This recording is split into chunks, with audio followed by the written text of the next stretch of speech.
Namaste, welcome everyone. Namaste, willkommen alle zusammen und vielen Dank, dass ihr heute mit dabei seid bei dem heutigen Video.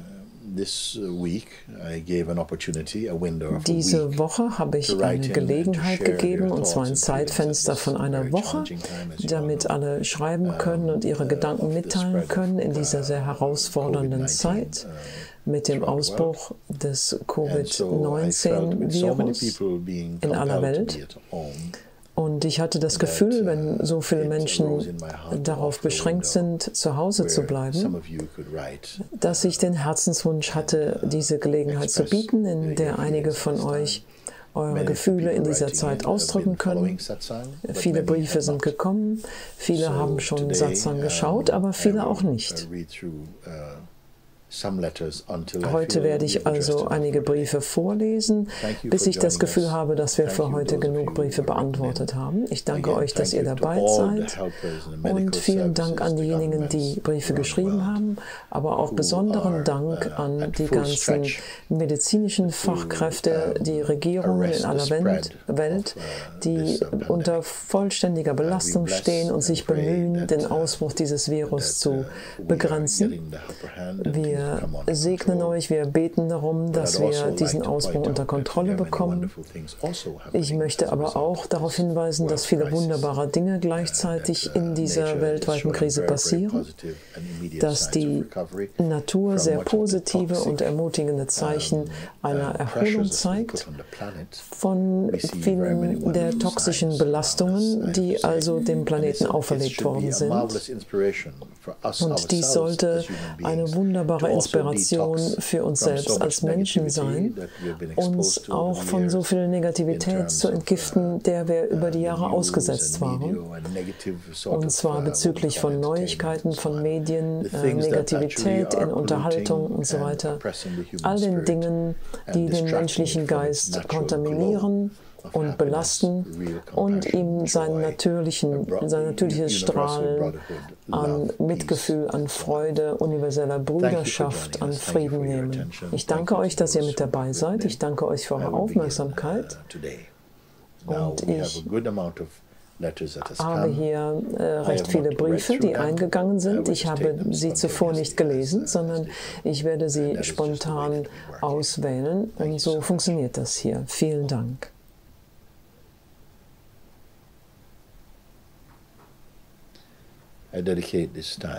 Ich widme diese Zeit der Wahrheit,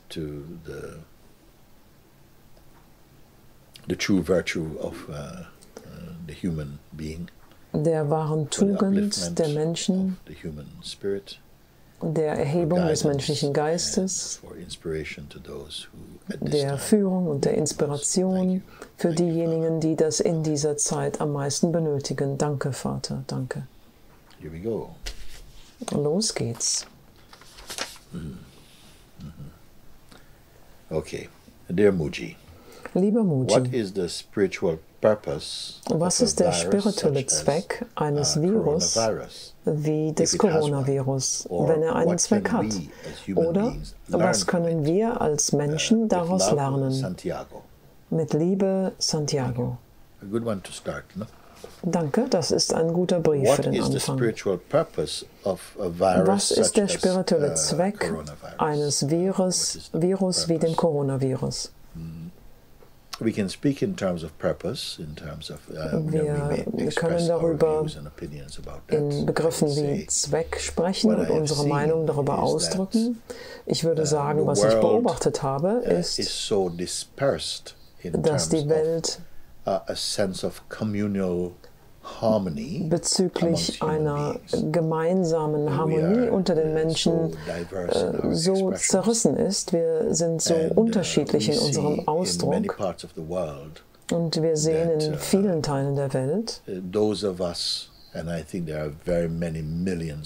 dass diejenigen von uns, und ich glaube, dass es Millionen von intelligenten Menschen gibt, die sich die verschiedenen Zeichen der Zeit ansehen und erkennen, dass etwas schief läuft und sich von dem, was wahrhaftig und gut und positiv und erhebend ist, wegbewegt, von dem, was inspirierend ist und was wahrhaftig an uns selbst ist.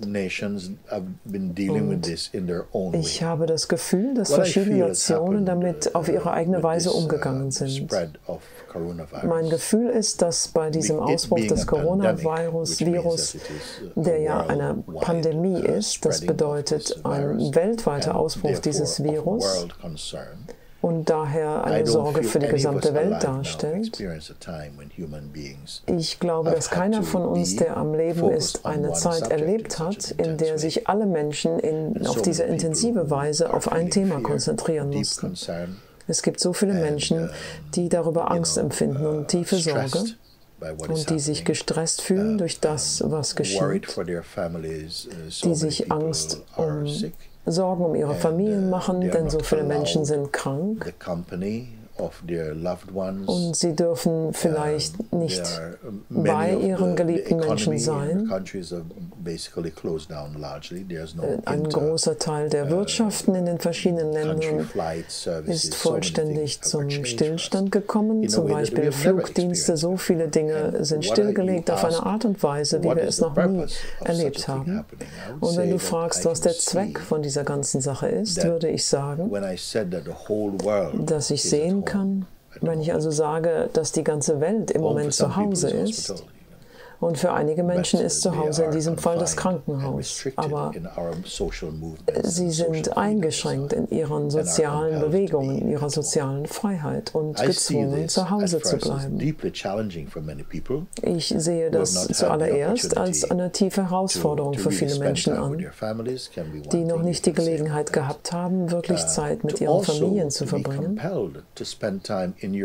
aber ebenfalls auch gezwungen sind, Zeit in ihrer eigenen Gesellschaft zu verbringen.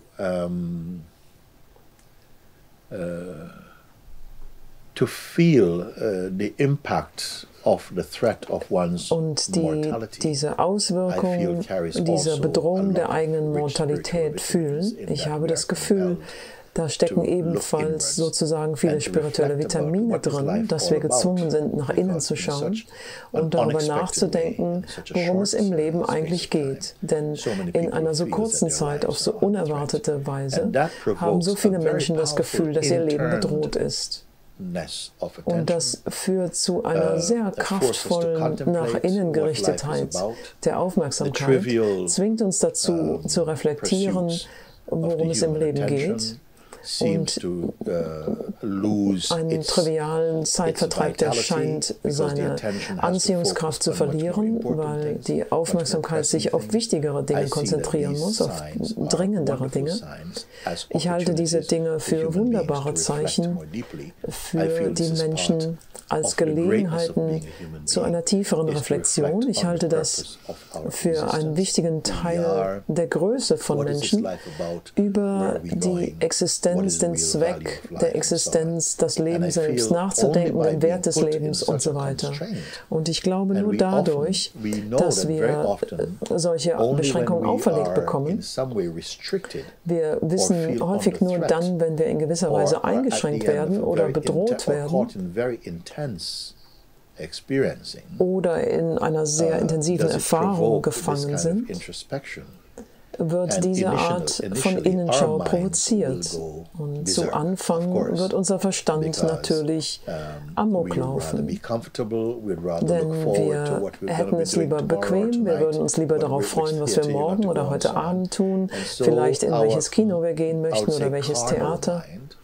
Und ich würde also sagen, unser fleischlicher Verstand fühlt sich damit sehr unwohl. Er ist nicht in der Lage, die Freiheit auszudrücken, die er normalerweise so schlecht einsetzt. Wir denken selten über das Leben auf tiefere Weise nach, auch wenn wir alle Lebewesen sind. Wir denken wenig über den Zweck unserer Existenz nach. Und ich habe das Gefühl, dass all das uns dazu zwingt, die Aufmerksamkeit darauf zu richten, was uns wichtig ist und was auch für den Planeten wichtig ist. Du sagst also, welchen spirituellen Zweck hat ein Virus wie der das Coronavirus, wenn er denn einen Zweck hat? Ich kann es nicht so sagen, als ob das Virus hierher gekommen wäre mit einer bestimmten Absicht. Ich betrachte es mehr als eine Handlung Gottes. Ich habe das Gefühl, dass es zur rechten Zeit geschieht, denn ich habe den Eindruck, dass die große Mehrheit der Menschen nicht über das Thema der Gesundheit der Menschen und der Gesundheit des Planeten nachdenken. Und im Moment ist so eine große Zahl von Menschen unserer Bevölkerung zum ersten Mal dabei, über diese Dinge nachzudenken. Also ich halte das für eine gesunde Sache, für einen Schritt in die richtige Richtung. Was den Planeten angeht, da kann ich sehen, dass die Erde auch auf sehr toxische Weise von unserem Abfall gelitten hat und unserem sehr unverantwortlichen Wegwerfen von vielen Chemikalien, die eine sehr zerstörerische Wirkung auf das Klima und auf Menschen haben. Aber wir stellen uns diesem Problem nicht genug. Seht euch an, was geschehen ist. Ich habe ein Diagramm gesehen von den vielen Vergleichen zwischen den Emissionen sehr gefährlicher Gase und Chemikalien, die täglich auf dem Planeten freigesetzt werden, in Städten und in Ländern, die also im Sommer ständig im Smog leben. Und das sind keine guten Zeichen. Und ich habe kürzliche Fotos oder Bilder gesehen von dieser Konzentration dieser Chemikalien in diesen Ländern. Und das sieht wunderbar aus. Die Luft ist sauber. Ich schaue aus meinem Fenster und ich kann sehen, heute ist ein etwas bewölkter Tag, aber es sieht nach gesunden Wolken aus. Sie sind silberweiß, das silberweiße Licht anderer Wolken. Und die Erde ist im Moment sehr gesund. Die Pflanzen, die Blumen kommen heraus. Es ist hier Frühjahr in Europa. Die Blumen hier überall, es riecht überall. Es duftet nach Blumen, die Tiere sehen gesund aus. Flüsse, die verschmutzt waren, auf einmal werden da Delfine beobachtet. Die Luft trägt keinen giftigen Geruch mehr. Und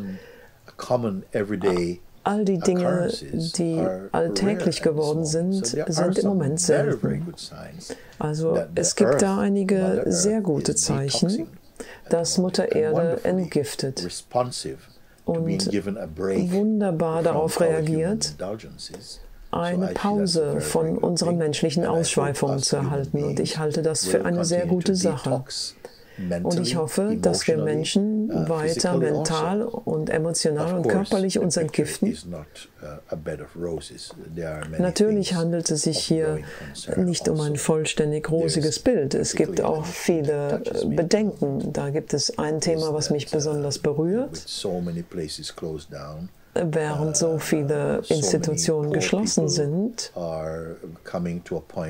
bedeutet das, dass so viele Menschen an einen Punkt gelangen, wo sie kurz davor stehen zu verhungern. Und wir müssen uns natürlich um diese Probleme kümmern.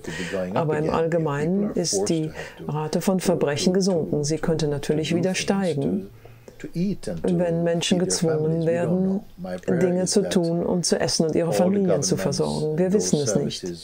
Mein Gebet lautet, dass alle Regierungen, alle Dienste, alle wohltätigen Organisationen in aller Welt sich zusammentun, um so weit wie möglich sicherzustellen, dass wir denjenigen dienen, die es benötigen, nicht nur denjenigen, die zurzeit am Virus erkrankt sind, sondern auch den Menschen, die also keine Lebensmittel und andere Dinge nicht haben, die wichtig für das menschliche Leben sind, damit sie weiter gedeihen können. Also das ist mein erster Brief, da ist eine ganze Menge drin. Es ist ein kurzer Brief, ihr könnt sehen, es sind nur ganz wenige Worte. Aber ich habe das Gefühl, dass du eine tiefe Seite angeschlagen hast, um diese Art von Reaktion in mir zu provozieren. Ich lese hier weiter. Was können wir als Menschen daraus lernen? Ich glaube, ich habe gerade darüber gesprochen. Und es zeigt, dass wir lernen. Und weißt du, hier geht es nicht um ein Lernen im Luxus. Manchmal geschehen die Dinge auf so kraftvolle Weise, dass keine Zeit ist, um auf klassische Weise zu studieren oder zu lernen, sondern wir werden einfach nur momentan im Augenblick verändert. Auf eine Art und Weise, die den Bedürfnissen des Augenblicks entspricht. Lasst uns das auf positive Weise betrachten, ohne jedoch überoptimistisch oder naiv zu werden. Aber ich glaube, wir müssen auch nicht in Ängste verfallen oder in tiefen Stress, der größtenteils aus dem Verstand kommt. Das ist etwas, was du auch zu den Gelegenheiten zum Lernen hinzufügen kannst. Und das ist, den Verstand zu beobachten, und zwar in seiner negativen Tendenz zu übertreiben. Und es gibt auch Menschen, die Neuigkeiten genießen und denen es Freude macht, anderen Menschen Sorgen zu machen. Und ich gebe zu, dass es eine Zeit dafür ist, sich Sorgen zu machen, aber ein übermäßiges sich Sorgen ist nicht angebracht. Ich möchte die Gemeinschaften in aller Welt ermutigen, diejenigen, die ein Interesse an der Selbstentdeckung zeigen, dass sie auf einer tieferen Ebene ihres eigenen Seins etwas sehr Wunderbares entdecken, was diesen alten Schmutz von Angst und Stress und Sorgen entfernt. Und dass sie eine natürliche Zuversicht in sich entdecken, dass was auch immer passiert, in Ordnung sein wird. Ich habe vor einiger Zeit gesagt, wir leben nur einmal, aber das ist für immer. Und ich habe das Gefühl, dass dies ein sehr passender Ausspruch ist im Moment. Körper ändern sich, Menschen verlassen ihre Körper, aber ihr Geist kann nicht sterben. Vielleicht bist du nicht bereit, das zu hören. Vielleicht wirst du es zu einem anderen Zeitpunkt hören, wenn du noch nicht bereit dafür bist. Und es wird dir dann großen Frieden und große Freude bringen. Danke dir, Santiago, für einen hervorragenden ersten Brief. Sei gesegnet und auch diejenigen, die mit dir sind, wo immer du bist. Danke dir. Okay. Dearest Mooji, liebster Mooji, meine Mutter ist gestern Abend in einem Hospiz gestorben. Sie war allein. Wir konnten sie nicht besuchen aufgrund des Virusausbruchs. Deinetwegen weiß ich, dass sie nicht wirklich allein war.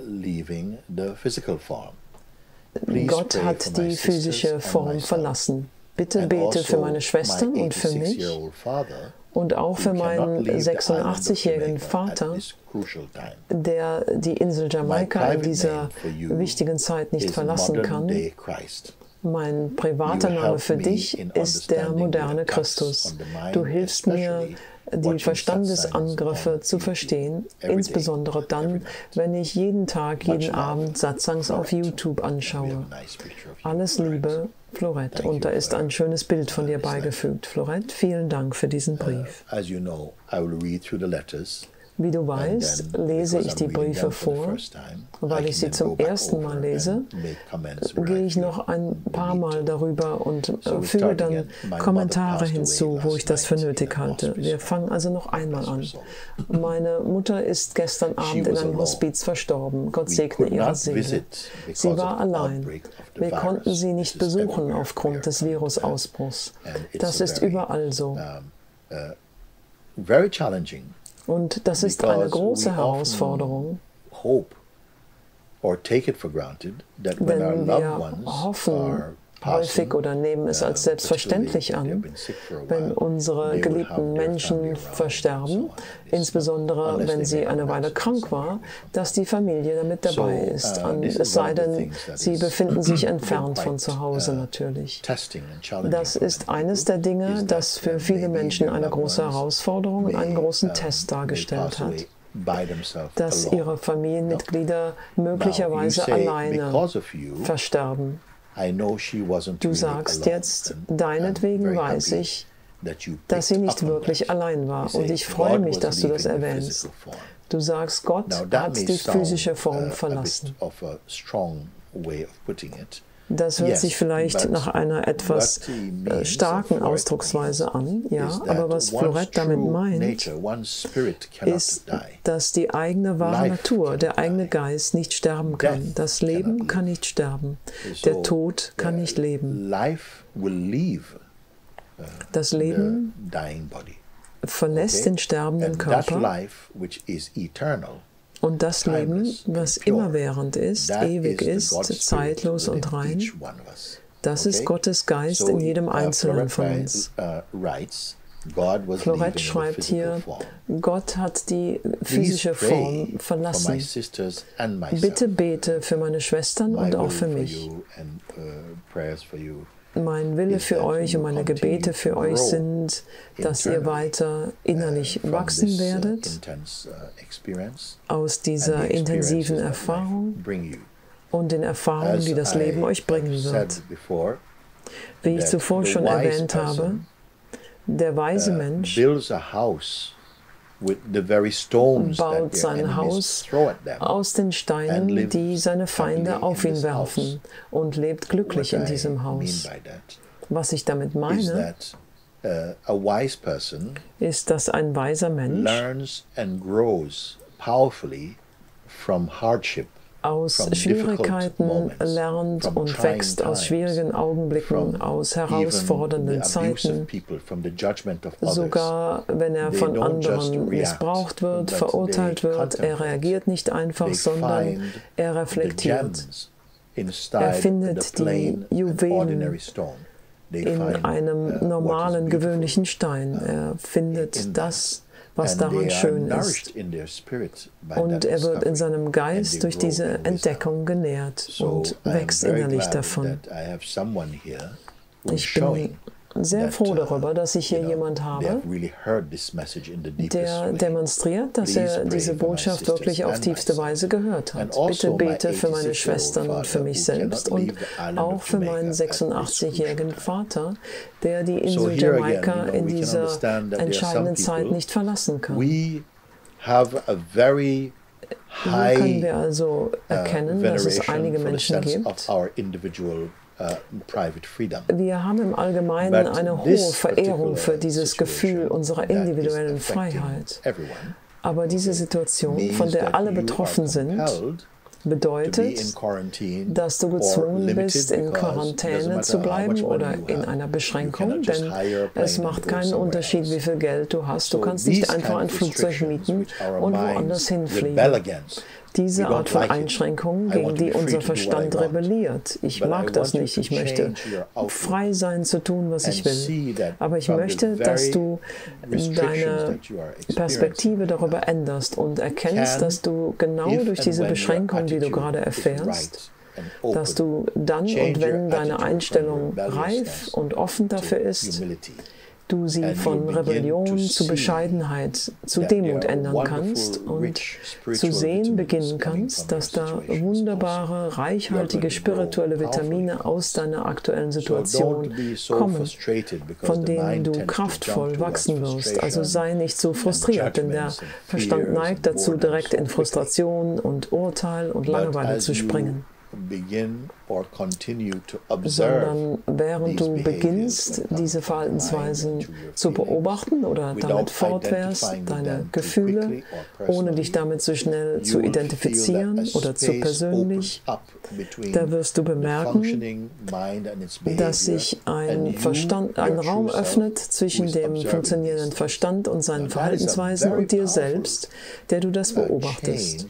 Und das ist eine sehr kraftvolle Veränderung in der Art und Weise, wie wir wahrnehmen. Und sie gibt große Stärke, Integrität und Distanz.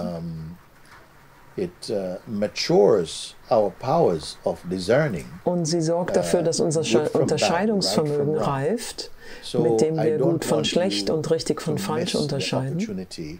Und ich möchte nicht, dass du die Gelegenheit verpasst, die sich in schwierigen Zeiten bietet. Verschwende sie nicht darauf, dich selbst zu bemitleiden und nur deine Verluste zu betrauern. Es ist eine Zeit für die Trauer und sie wird kommen. Aber fühle dich ermutigt, dass eine große Stärke aus dir, aus deiner Familie, aus deinen geliebten Menschen, deinem Dorf, deiner Stadt, deinem Land, in dieser Welt entstehen wird.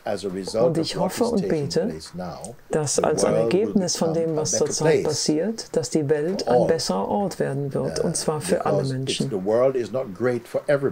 Denn die Welt ist nicht für alle großartig. Sie ist für einige großartig, für einige in Ordnung, okay für eine riesige Zahl und schrecklich für eine sehr große Zahl von Menschen.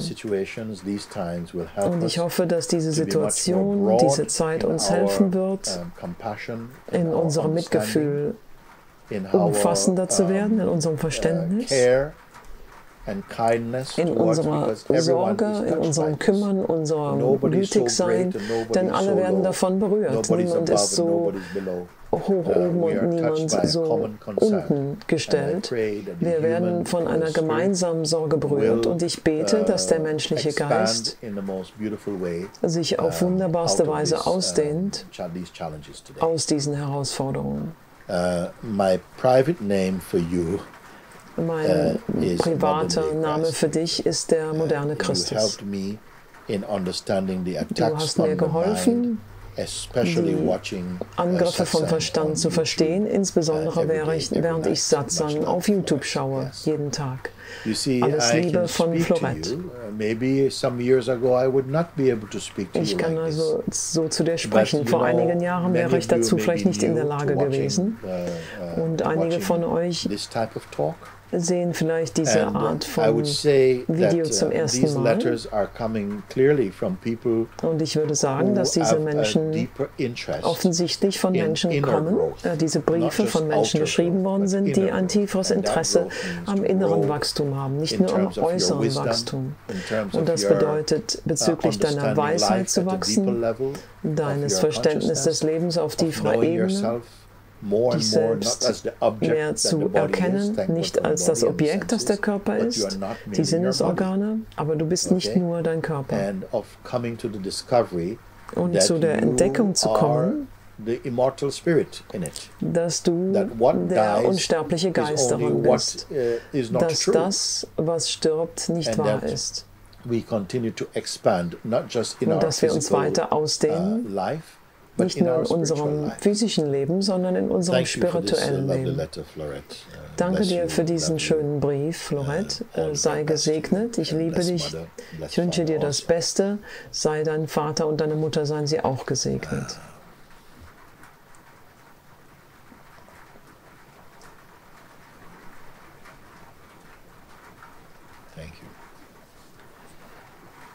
Namaste, beloved Master. Thank you. Namaste, geliebter Meister. Danke für das Wunder deines Seins. Ich möchte nicht über meine Lebensgeschichte sprechen. Das ist eine Fiktion. Wo habe ich das je gehört? Wer spricht so? Ich möchte nicht über meine Lebensgeschichte sprechen. Das ist eine Fiktion. Ich möchte weiterlesen. Ich spüre nur den Drang, über die aktuelle Situation zu sprechen, in der wir leben. Ich lebe in der Nähe von Bergamo. dem Zentrum der Coronavirus-Infektion in Italien. Viele Mitglieder meiner Familie und ich selbst haben das Virus bekommen. Und mein Onkel, der wie ein Vater für mich ist, verstarb plötzlich von Komplikationen des Virus vor einigen Tagen im Krankenhaus. Ich fühle zutiefst in meinem Herzen, dass diese Zeit des Leidens und der Angst ein riesiges Geschenk ist, das die Gnade mir präsentiert. Geliebte, mir gefällt es so sehr, dass ihr wirklich Aufmerksamkeit darauf richtet. Das ist ein sehr ungewöhnlicher Brief. Viele E-Mails, die wir bekommen, über die wir uns ausgetauscht haben, die haben nicht diese Qualität des nach innen gerichtet Seins und der Weisheit. Ich gehe direkt zum Ende dieses Briefs. Dieser Brief kommt von Francesca in Italien. Noch einmal werde ich lesen, was sie gerade geschrieben hat. Ich fühle zutiefst in meinem Herzen, dass diese Zeit des Leidens und der Angst ein ungeheures Geschenk ist, das die Gnade mir präsentiert. Ich habe Angst, diese wichtige und heilige Gelegenheit zu verschwenden. Wer spricht so? Ein weiser Mensch. Ich lese weiter. Mein einziger wahrer Wunsch besteht darin, nichts zu werden. Diese Worte sind Worte, die viele Menschen nicht leicht begreifen werden. Was meinst du damit, nichts zu werden? Dann bist du tot. Wir wollen doch nicht tot sein. Aber das Nichts, von dem du sprichst, lass mich das in deinen eigenen Worten hören. Mein einziger wahrer Wunsch besteht darin, nichts zu werden. Mich aufzulösen und jetzt im Ist-Sein meiner wahren Natur zu verschwinden. Mein einziger wahrer Wunsch ist, nichts, keine Sache zu werden. Mich aufzulösen und zu verschwinden oder, besser gesagt, zurückzukehren in diesem Ist-Sein, in dem, was wirklich ist. Mein Wunsch, nicht meine Angst, besteht darin, zum Nichtsein, zu keiner Sache zurückzukehren, zum Nichts, in dem Ist-Sein mich aufzulösen und zu verschwinden, in dem, was allein existiert, zeitlos und ewig, in meiner wahren Natur. Francesca muss diese wahre Natur erfahren haben, um solche Worte aussprechen zu können. Denn der Normalbürger auf der Straße ist nicht in der Lage, das zu sagen. Niemand ist dafür konditioniert, vom Nichts angezogen zu werden. Wir wollen das beste Etwas sein. Wir halten uns für eine Sache und wollen andere Sachen, die besten der anderen Sachen. Aber Francesca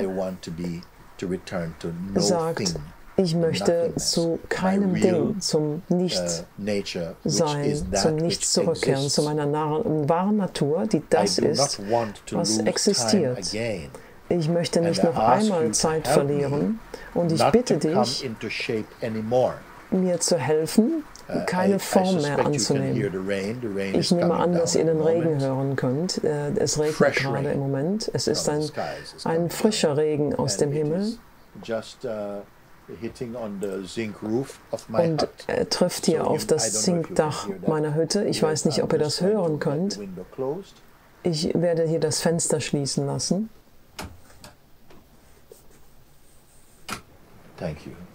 Danke.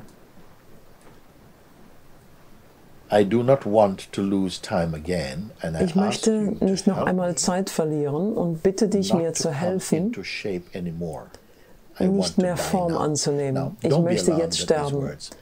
Diese Worte müssen euch nicht in Panik versetzen. Ich erkläre, was sie damit wirklich meint. Ihr werdet das verstehen. Ich möchte nicht wieder Zeit verlieren und bitte dich, mir zu helfen, keine Form mehr anzunehmen. Was bedeutet das Form? Der Geist hat keine Form. Er ist wie Wasser. Wasser hat keine bestimmte Form. Seine Natur besteht einfach darin, zu fließen und zu sein. Wenn ich Wasser in etwas fülle, was eine Form hat, wie dieses Glas, dann nimmt das Wasser die Form des Glases an. Aber du kannst nicht sagen, dass das Wasser die Form des Glases ist. Ebenso ist es mit dem Bewusstsein, was wir wirklich sind. Geist und Bewusstsein sind nicht anders. Das Bewusstsein ebenfalls hat keine Form, aber es kann jegliche Form annehmen, die Form jedes Konzepts oder alles, an das du glaubst. Das Bewusstsein nimmt vorübergehend diese Form an. Und deshalb glauben wir, dass wir der Körper sind. Wir glauben, dass der Körper unsere Form ist. Deshalb nimmt unser Glauben die Form unseres Körpers an. Ich bin der Körper. Francesca weiß, dass das nicht so ist. Sie weiß mehr. Jedes Mal, wenn ich mich einfach als meinen Körper identifiziere und nicht als meinen Geist, mein Sein, dann verschwende ich Zeit, weil mein Verstand dadurch sehr stark wird und ich mich so verhalte, als ob ich einfach nur ein Objekt wäre. Ich bin viel mehr als ein Objekt, ich bin das Subjekt selbst. Und das wahre Subjekt ist keine Sache, es ist Geist. Es ist das wahre Wesen, das himmlische Wesen in meinem Herzen. Ich möchte jetzt sterben. Was bedeutet das? Ich möchte gegenüber all dem sterben, was falsch ist. Ich möchte gegenüber dem Nicht-Wahren, dem Nicht-Realen sterben. Denn einen großen Teil meines Lebens habe ich Konzepte gewertschätzt, die nicht wahr sind. Ich habe mich an Ideen festgehalten, die meinem Wesen nicht gedient haben. Ich habe mich in vielen Dingen ausgeschweift, die mich zum Leiden gebracht haben. Ich habe genug davon. Ich möchte diesen Lügen gegenüber jetzt sterben, denn die Wahrheit kann nicht sterben. Und der Tod kann nicht leben. Das ist die Bedeutung dessen, was Francesca hier sagt. Danke, danke, danke. Mit Liebe und Dankbarkeit, Francesca. Genau diese Worte, danke, danke, danke, die schaffen einen Kontext für das, wie sie zuvor gesagt hat. Sie leidet nicht, sie sagt nicht, ich will jetzt sterben, sondern sie sagt, danke, dass ich wirklich die Wahrheit dessen, was ich bin, leben kann. Viele spirituelle Menschen oder spirituell eingestellte Menschen verstehen diese Sprache. Das hier hat nichts mit Selbstmord zu tun. Zumindest, wenn es hier um Selbstmord geht, dann geht es um den Selbstmord des Egos. Es ist keine Selbstmordbotschaft, es ist eine Botschaft der Weisheit, ein Ausgießen der wirklichen Tiefe des eigenen Seins und der Reife und der Erfahrung, was sie erkannt hat, was viele Menschen dazu bringen würde, zu glauben, dass sie ans Ende ihrer Kräfte gelangt sind. Sie hat Inspiration daraus gezogen. Sie hat gesagt, ich möchte nicht den Rest meines Lebens damit verbringen, Zeit zu verschwenden, die Gott mir geschenkt hat, um zu wachsen und wirklich das zu werden, was ich bin. Das hier ist ein sehr weiser Brief von einem sehr weisen Menschen. Und ich hoffe, dass ihr durch ihre Worte inspiriert wird, dass wir alle dadurch inspiriert werden. Gott segne dich und ich hoffe, dich in der Zukunft einmal wieder zu treffen. Alle meine Liebe für dich und für deine Familie. Danke.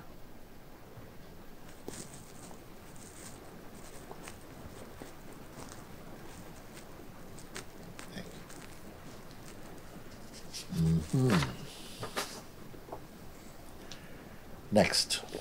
Der nächste Brief. Lieber Mooji,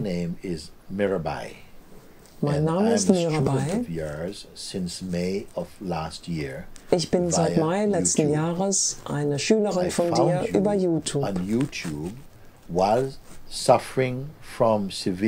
Ich habe dich, als ich starke Nackenschmerzen hatte, auf YouTube gefunden und ich konnte weder Tag noch Nacht schlafen. Und dir zuzuhören hat mich getröstet und hat mir geholfen, spirituell zu wachsen. Danke. Du fährst fort. Ich habe vor 2 Tagen herausgefunden, dass meine geliebte Schwester Mina und ihr Mann Sia durch Covid-19 in Istanbul in der Türkei gestorben sind. Mein Herz ist gebrochen und ich möchte dich bitten, mir zu helfen und ihnen zu helfen, den Übergang zu machen und für mich dies mit Gnade und Anmut durchzustehen. Ich bin so traurig, dass sie in Isolation gestorben sind, ohne dass jemand ihre Hände halten konnte und ohne dass sie ein ordentliches Begräbnis hatten. Wie kann ich dies akzeptieren und weiterschreiten? In Liebe und Dankbarkeit, Mirabai, in Atlanta, Georgia. Ein sehr starker Brief. Ich lese ihn noch einmal vor. Mein Name ist Mirabai. Ich bin seit Mai letzten Jahres eine Schülerin von dir über YouTube. Es ist beinahe ein Jahr jetzt. Ich habe dich auf YouTube gefunden, während ich starke Nackenschmerzen hatte und nachts oder auch tagsüber nicht schlafen konnte. Und dir zuzuhören hat mich getröstet und hat mir geholfen, spirituell zu wachsen. Danke dir. Ich habe vor 2 Tagen herausgefunden, erfahren, dass meine geliebte Schwester Nina und ihr Mann Sia durch den Covid-19 in Istanbul in der Türkei verstorben sind. Gott segne ihre Seelen. Mein Herz ist gebrochen. Das ist verständlich. Und ich möchte dich bitten, mir zu helfen und ihnen zu helfen, den Übergang zu machen und mir zu helfen, dies mit Anmut durchzustehen. Ich werde diesen Satz noch einmal vorlesen. Er ist wichtig. Mein Herz ist sehr gebrochen. Ja, das ist vollkommen verständlich. Mein Herz ist mit deinem Herzen. Mein Herz ist sehr gebrochen und ich möchte dich bitten, mir zu helfen und ihnen zu helfen. Und ihnen. Du hast gerade gesagt, dass sie gestorben sind. Du zeigst deine spirituelle Reife, indem du bittest, dir zu helfen und auch ihnen zu helfen, diesen Übergang zu machen. Auf positive Weise zum nächsten Kapitel überzugehen. Und für mich dies mit Anmut durchzustehen. Mirabai, in dieser Zeit sind wir alle dazu gezwungen, mit offenen Augen zu leben und zu akzeptieren. Und mit akzeptieren meine ich nicht, natürlich sagen einige Menschen, ich kann das nicht akzeptieren. Du kannst die Tatsache nicht ändern, dass sie nicht mehr länger im Körper sind und für dich auf eine Art und Weise zugänglich sind, wie du normalerweise in der Lage warst, mit ihnen Zeit zu verbringen. Sie sind in eine höhere Ebene des Bewusstseins übergegangen. Sie leiden nicht in einem Körper, der von Covid-19 befallen ist. Sie haben den Übergang gemacht. Sie sind in die nächste Phase ihrer Existenz eingetreten. Erinnere dich daran, ich habe dir gesagt, du lebst nur einmal, aber es ist für immer, es ist ewig. Wie kann ich das mit Anmut durchstehen? Das kannst du, indem du es akzeptierst. Es gibt viele Zeiten im Leben, in denen wir Dinge akzeptieren müssen, die sich in unserem Verstand nicht akzeptabel anfühlen. Aber sei weise. Akzeptieren bedeutet nicht, es wegzustoßen, sondern es bedeutet, sich dem zu stellen. Sich dem zu stellen, dass diese Sache jetzt passiert ist, dass sie nicht leiden, nicht mehr leiden, dass dies auf der ganzen Welt passiert, dass es für viele Menschen eine Krise ist, dass viele Menschen in diesem Augenblick ähnliche Gefühle teilen, aber dass du in deinem Bewusstsein ein Kind Gottes bist, du weißt das, und es steht geschrieben, nicht ein einziges Haar fällt von deinem Kopf ohne des Willens Gottes. Du kannst dich fragen, ist es Gottes Willen, dass meine Schwester und ihr Mann jetzt sterben? Es ist ihre Zeit. Geh da nicht zu tief hinein. Wenn es Zeit ist für Menschen zu gehen, dann sage dir nicht, oh, sie sind zu früh gegangen oder warum mussten sie so früh gehen. Wir kennen das Schicksal von jedem Einzelnen nicht, wann jeder Einzelne seinen sterblichen Rahmen verlassen muss. Es ist eine sehr starke Zeit im Moment. Und wir müssen miteinander fühlen, wie sich das anfühlt. Einige von uns, die jetzt leben, die werden vielleicht auch nicht überleben. Das sind starke Worte, aber sie sind wahr. Und dennoch würde ich sagen, es ist nicht alles nur Düsterkeit. Ich habe schon einmal gesagt, dass der Tod eine der besten Ideen Gottes ist, weil er die Menschen so in Angst versetzt, wenn wir gegenüber der Wahrheit ignorant sind, dass es uns zwingt, nach dem zu suchen, was das transzendiert. Und das ist die spirituelle Erkenntnis der eigenen spirituellen Natur. Ich bin sehr bei dir. Viele Menschen, Hunderte und Tausende Menschen, die verstehen deine Gefühle, deine Emotionen, dein zerbrochenes Herz und deinen Verlust. Aber nimm einen Atemzug und danke Gott. Sage, Vater, du kennst alle Dinge besser, als irgendein Mensch es kann. Und wir überlassen das deinen Händen.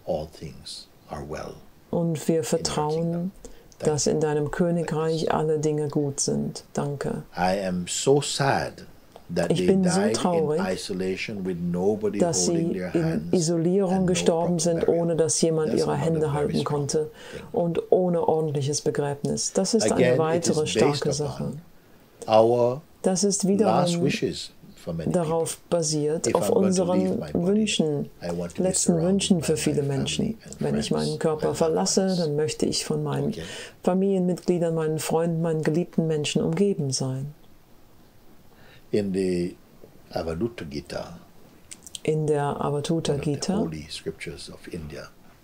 einer der heiligen Schriften Indiens, da heißt es, wann auch immer ein rechtschaffener Mensch, ein Yogi, stirbt oder seinen Körper verlässt, wo auch immer er seinen Körper verlässt, sein Geist geht an einen rechtschaffenen Ort.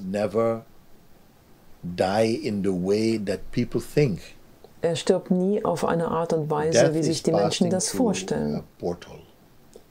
Der Tod bedeutet, durch ein Portal zu gehen. Auf der anderen Seite davon ist Gottes Geschenk für dich. Alles, was ich dir sagen kann, ist, lebe weise, lebe mit Mitgefühl, lebe mit Liebe in deinem Herzen und mach dir keine Sorgen. Lass das Leben sich um das Leben kümmern. Manchmal beinhaltet dass das Leben sich um das Leben kümmert, das Sterben des Körpers und das Weiterschreiten zur nächsten Phase.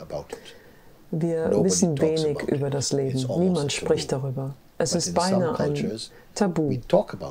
Aber in einigen Gesellschaften, da sprechen wir darüber. Wir machen uns damit vertraut. Und wir freunden uns mit dem Tod an. Einige Menschen freuen sich sogar darauf. Mach dir keine Sorgen darum, dass niemand da war, ihre Hände zu halten. Du weißt nicht, in welchem Zustand ihr Bewusstsein war. Auch wenn sie auf irdische Weise alleine gestorben sind, ein Engel Gottes, jemand wird kommen, sie im Geist zu begrüßen. Mach dir keine Sorgen darüber. Das ist alles, was ich dir im Moment sagen kann. Wie kann ich das akzeptieren und weitergehen? Einfach indem du das befolgst, was ich dir sage. Also ich würde nicht sagen weitergehen, ich würde sagen nach innen gehen. Wenn ich Anstatt nach außen zu gehen, gehe in Richtung des Herzens, nach innen. Wie kann ich das akzeptieren und weitergehen? Du kannst das. Du hast durch das, was du geschrieben hast, gezeigt, dass du die notwendige Weisheit besitzt, um dich diesen Dingen zu stellen, ganz gleich wie stark sie sind. Und ich kann sehen, dass sie sehr stark sind. Aber ich möchte dich daran erinnern, dass du größere Kraft hast, als du glaubst, als du es weißt. Stelle dich diesem Augenblick.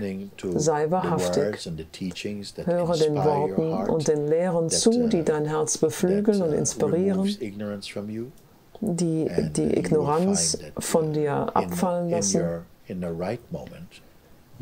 Und du wirst feststellen, dass du im richtigen Moment in Frieden damit bist und dass du in deinem Geist kraftvoll wächst durch diese Erfahrungen, die du im Moment so stark empfindest. Gott segne dich und deine Familie, wünsche dir alles Liebe, sei gesegnet, Gott sei bei dir und Gott sei mit ihnen.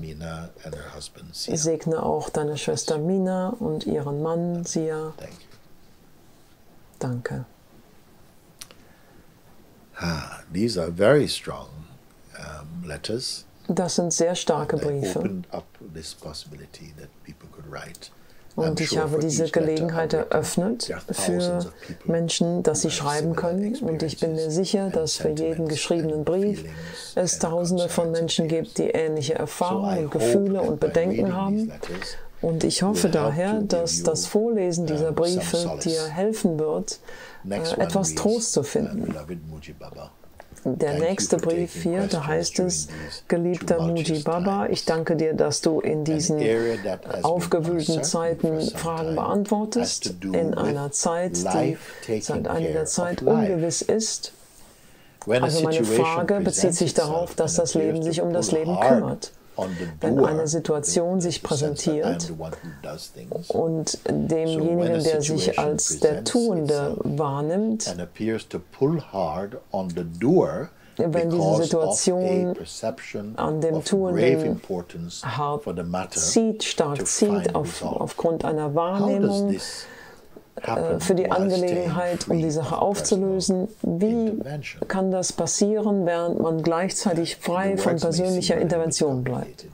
Vielleicht hören sich die Worte etwas kompliziert an. Ich schaue mal, ob ich das vereinfachen kann. Wenn eine Situation kommt und an demjenigen, an diesem Gefühl, dass ich derjenige bin, der etwas tut, wenn das im Moment sehr stark aufsteigt aufgrund einer Wahrnehmung, dass die Angelegenheit, die sich da zeigt, sehr wichtig ist und dass die unbedingt gelöst werden muss. Du hast eine Situation, die sich sehr herausfordernd anfühlt. Wenn eine derartige Situation geschieht und sich das sehr schwierig für mich selbst anfühlt, der ich etwas dagegen tun möchte, aufgrund dieser Wichtigkeit, dass die Situation aufgelöst wird, wie geschieht das, wenn man frei von persönlicher Intervention bleibt? Wie kann irgendeine persönliche Situation sich selbst auflösen und zu einem Ort des Gleichgewichts, der Auflösung, der Harmonie kommen, wenn ich persönlich nicht mich involviere? Wie kann ich dann etwas lösen? Das ist eine gute Frage. Sehr häufig haben wir das Gefühl, dass dadurch, dass wir so zutiefst und persönlich involviert sind, diese starke Überzeugung, dass wir diese Person sind. Ich bin diese Person. Aber ich möchte dir etwas sagen. Eine Person ist eine Art Gebilde, ein Konstrukt. Ein Modus des Bewusstseins, eine Überzeugung. Es ist nicht wirklich das, was du bist. Das ist vielleicht überraschend für dich. Aber die Persönlichkeit ist nicht das, was du bist. Deine Persönlichkeit ändert sich ständig. Du weißt das.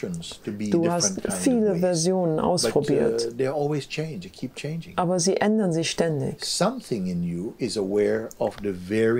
Etwas in dir ist sich der variierenden Änderungen bewusst, die du in deinem Leben durchlaufen hast, der verschiedenen Arten zu sein, der verschiedenen Versuche. Etwas ist sich dessen bewusst. Aber das Selbst erscheint stabiler. Diese Sache, die sich dessen bewusst ist, wächst auch durch die Erfahrungen. Diese Sache, die ebenfalls wächst, ist noch nicht deine ultimative Wahrheit, würde ich sagen, sondern dein Gefühl des Seins, deine Erfahrung als Bewusstsein, das sich verfeinert, spirituell reift, könnte man sagen. Je mehr du das entdeckst, denn ich habe das Gefühl, dass wir das Leben zu persönlich nehmen. Wir leben viel zu persönlich. Und die Person ist eine Qualität des Seins, die recht kompliziert ist, sehr unsicher. Person und Ego sind fast wie Zwillinge. Wenn sich das Bewusstsein mit dem Instrument identifiziert, das hört sich vielleicht etwas kompliziert an, aber warte ab und hörst dir vielleicht noch einmal an, wenn du das brauchst. Das Bewusstsein hat dieses Gefühl, ich bin, diese Weise, die uns nicht beigebracht worden ist, auf der du davon überzeugt bist, dass du bist. Ich bin. Also dieses Ich, das ist, das existiert, das ist wirklich Bewusstsein, es ist wirklich Geist. Dieses Gefühl, ich bin, hat eine sehr starke göttliche Verbindung, aber sobald es in den Körper eintritt, was es tun muss, um das Erfahren, das Erleben durch die Sinne zu schmecken und auch durch den Verstand. Es identifiziert sich rasch mit dem Körper und mit der Konditionierung oder Programmierung, die dem Körper durch den Verstand passiert. Und daraufhin glaubt es, ich bin der Körper, ich bin der Handelnde, ich bin der Denkende. Aber das ist nur eine Überzeugung, es ist nicht wirklich eine Wesenheit. Aber es wird in die Existenz geglaubt, und zwar durch die Kraft der Gewohnheit, weil wir glauben, ich bin diese Person. Und für einige von euch wird es eine große Herausforderung sein, wirklich zu verstehen, was ich sage. Aber während du dich mehr dafür interessierst und mehr angeleitet wirst, diesen Lehrern, die zurzeit lebendig sind und denen, die vorher da waren, zuhörst, sie führen dich dahin, dieses Verständnis mehr und mehr zu erlangen, oder du kannst auch meinen Videos zuschauen. Und du entwickelst nicht nur deinen Verstand in Bezug auf Informationswissen, sondern du vertiefst dich auch in der erfahrungsgemäßen Entdeckung. Und während du das erfährst, und das ist weder kompliziert noch schwierig, schwierig kommt immer aus dem Verstand, nicht aus dem Geist oder dem Selbst. Hier ist es einfach, dort ist es komplizierter. Während du hier deine Realität entdeckst, da machen die Dinge mehr Sinn für dich. Nicht auf eine mentale Art und Weise, sondern auf sehr intuitive Weise, die vom Herzen kommt. Ich möchte schauen, ob ich jetzt auf diese Frage zurückkommen kann. Gary fragt also hier, when things are very challenging and need to be sorted out, and wenn Dinge sehr herausfordernd sind und gelöst werden müssen. Er hat also gehört, dass ich gesagt habe, das Leben kümmert sich um das Leben. Aber das wirst du nur bemerken, wenn du still wirst und ernsthaft und geduldig genug wirst und langsam genug wirst, um dies durch deine eigene Erfahrung zu erkennen. Zumeist leben wir das Leben mit einem zu schnellen Tempo. Wir sind immer in Eile. Und wenn wir uns in Eile befinden, dann bewegen wir uns voreilig im Leben. Und deshalb weißt du nicht, wie die Dinge wie die auskommen werden. Du nimmst das an, weil etwas in deinem Kopf tickt und sagt, ich muss meine Gelegenheit nutzen, sonst verpasse ich meine Chance. Aber ich möchte dir sagen, dass diese Stimme nicht wahr ist. Das ist eher die Stimme des Business, der Geschäftigkeit und von Menschen, die schnell krank werden, weil es nicht die richtige Weise ist zu leben. Geduld ist sehr wichtig. und zu erkennen, dass es viele Dinge gibt, die ihre Zeit brauchen, aus deiner Perspektive, die Zeit brauchen, um zu heilen, um ihre Schönheit zu zeigen, dass die Dinge Zeit brauchen im Zeitplan Gottes, genau wie eine Blume als Knospe beginnt und sich langsam öffnet, bis ihre ganze Schönheit offenbart ist. Manchmal im Leben, da müssen wir geduldig sein und vertrauen. Das sind Qualitäten, die wir mehr entwickeln, während du mehr vertraust, da wirst du feststellen, dass das Leben sich um das Leben kümmert. In dem Sinn, dass das, was geschehen soll, was dazu bestimmt ist, geschehen will. Und was nicht dazu bestimmt ist zu geschehen, wird nicht geschehen. Das benötigt eine gewisse Geduld und Meditation, um das wirklich zutiefst zu hören. Aber es wird kommen, wenn du ernsthaft bist. Ich mache weiter, weil der Brief noch weitergeht. Im nächsten Abschnitt hier heißt es, die folgenden Zitate scheinen auf diese Frage im Allgemeinen hinzuweisen. Aber wenn der Verstand aus der Perspektive des Gewichts oder der Belastung oder der Bedeutung hineingezogen wird, was soll ich dann tun? Für das Ergebnis Gottes beten, für seinen Willen, wie kann ich von dieser Beteiligung frei bleiben? Ich erkenne aus deinem Stil des Schreibens, dass du sehr viel denkst, dass du vielleicht zu viel denkst und versuchst, die Dinge zu sehr zu durchdenken. Und dass diese Art des Denkens eine Art und Weise des Denkens ist, die Probleme erzeugt. Ich muss es noch einmal lesen. Die folgenden Zitate scheinen sich im Allgemeinen auf diese Frage zu beziehen, aber wenn der Verstand erregt wird durch die Wahrnehmung von Belastung oder Bedeutung, weil er in Schwierigkeiten gerät, um die Dinge auszuknobeln, was soll ich dann tun? Soll ich um den Willen Gottes, um das Ergebnis Gottes beten? Von der Art und Weise, wie du sprichst, möchte ich dich wirklich ermutigen, meinen Worten erst einmal zu vertrauen. Und wenn du wirklich dazu hingezogen bist, zu beten, bete nicht nur auf mechanische Weise, denn niemand kann Gott beeindrucken oder ihn täuschen. Wenn du beten willst, musst du wirklich aus ganzem Herzen beten und das muss nicht kompliziert sein. Du kannst wie ein Kind sprechen. Du kannst sagen, ich fühle mich verloren. Bitte zeig mir, dass du existierst. Bitte hilf. Und es wird kommen.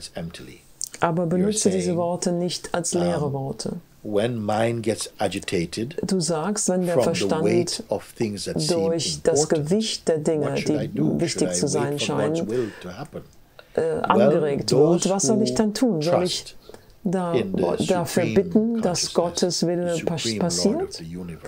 Also diejenigen, die dem höchsten Herrscher des Universums vertrauen, die geraten nicht in Panik. Sie haben keine Angst und sie handeln auch nicht voreilig. Sie wissen, dass wenn eine Antwort kommen soll, dass sie die intuitiv erkennen werden. Dass sie wie ein klares Denken aussehen kann oder wie ein Drang oder dass eine Stimme kommt, die dir etwas sagt. Es kann sogar von jemandem im Außen kommen, der dir etwas sagt, was mit dir mitschwingt und du hast das Gefühl, die Anleitung kommt dadurch. Wie kann ich frei davon bleiben, dass die Identität involviert wird?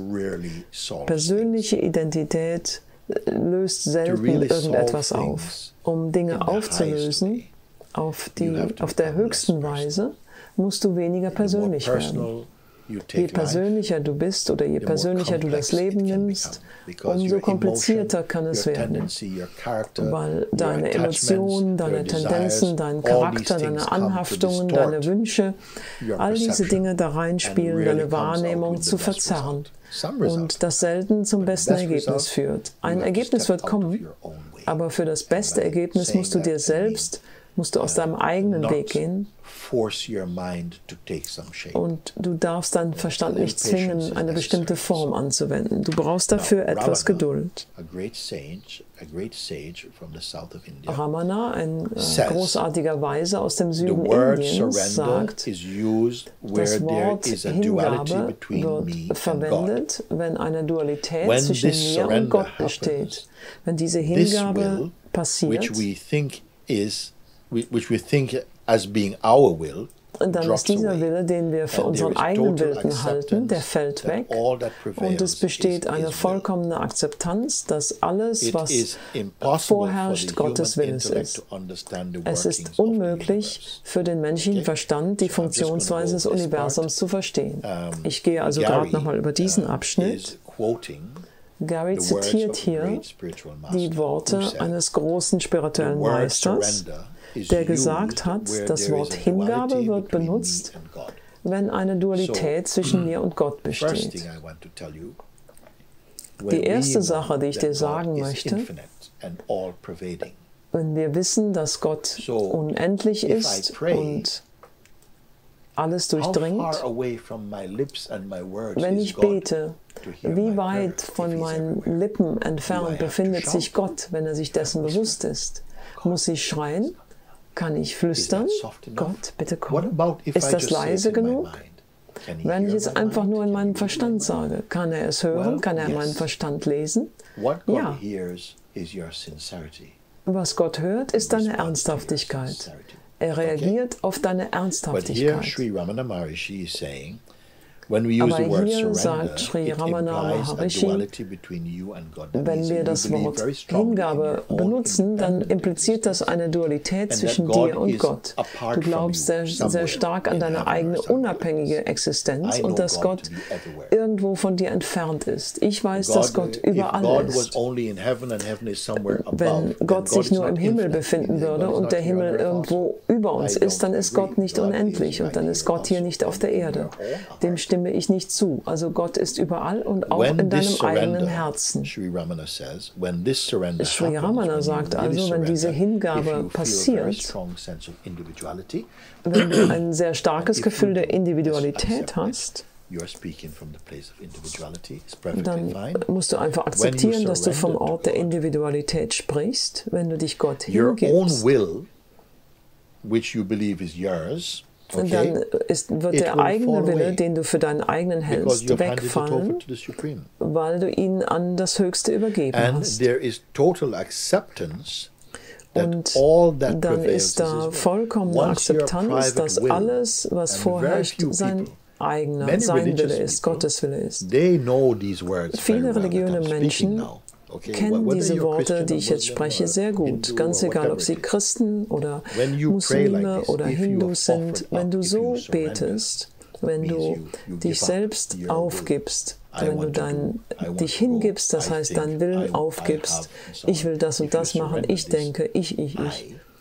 Wenn du dieses Ich hingibst, aufgibst, das etwas will oder tut, wenn du seine Autonomie der höheren Macht übergibst, dann fällt das Gefühl deines eigenen Willens, deiner eigenen Autonomie hinweg. Das ist keine schlechte Sache, das ist eine großartige Sache. Aber es braucht eine gewisse Reife, um diesen Grad an Überzeugung und Glauben zu erreichen. Dein eigener privater Wille fällt weg und du erkennst, dass was auch immer passiert, Gottes Wille ist. Das ist kein blindes Vertrauen, sondern das ist großartiges Vertrauen, ungeheure Intelligenz und ungeheure Rechtschaffenheit. Dann kann die Welt sich nicht dir in den Weg stellen, wenn es das ist, was du wirklich getan hast. Denn ich erinnere mich an eine Geschichte. Jemand kam zu besagtem Ramana Maharishi und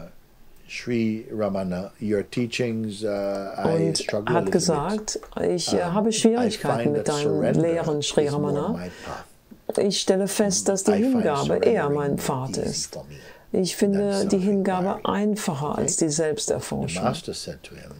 Der Meister hat zu ihm gesagt, damit die Hingabe vollkommen erfolgreich ist, musst du auch den sich Hingebenden aufgeben oder hingeben. Was der Weise also darauf geantwortet hat, wenn du sagst, ich gebe meine Reichtümer, meinen Glauben auf meinen Körper, meine Besitztümer, meine Familie, mein Wissen, der Meister sagt, vergiss nicht, dich selbst ebenfalls aufzugeben, also denjenigen, der all das aufgibt.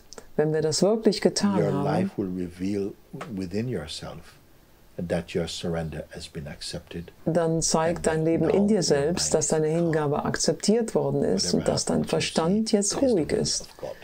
Was auch immer geschieht, du erkennst, dass es Gottes Wille ist. Jemand, der ein starkes Ego hat, der hat sehr viel Angst davor, sich Gott hinzugeben. Er hat das Gefühl, sein Recht und seine Macht aufzugeben. Er erkennt nicht, dass er sein Kämpfen, seine Anstrengungen aufgibt.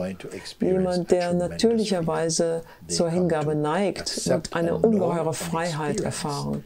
Er wird akzeptieren und wissen und erleben, dass alles, was in der Welt passiert, das Spiel Gottes ist. It finishes the quotation. Das Zitat endet hier. Es ist unmöglich für den menschlichen Verstand, es ist die Funktion des Universums zu verstehen. Einige Menschen sitzen da und reden und erklären dir alles über das Universum, aber sie sprechen nur von ihrer menschlichen Intelligenz, die nicht so toll ist.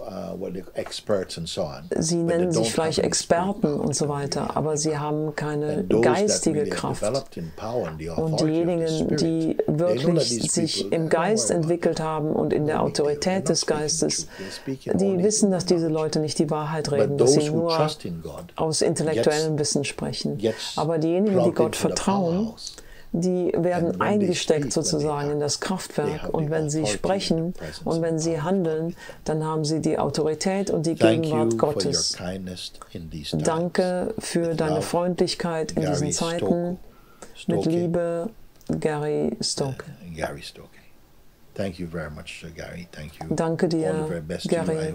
Ich wünsche dir nur das Beste. Ich hoffe, dass meine Antworten dir geholfen haben, einige Dinge zu verstehen. Ich werde jetzt eine kleine Pause machen und dann komme ich wieder.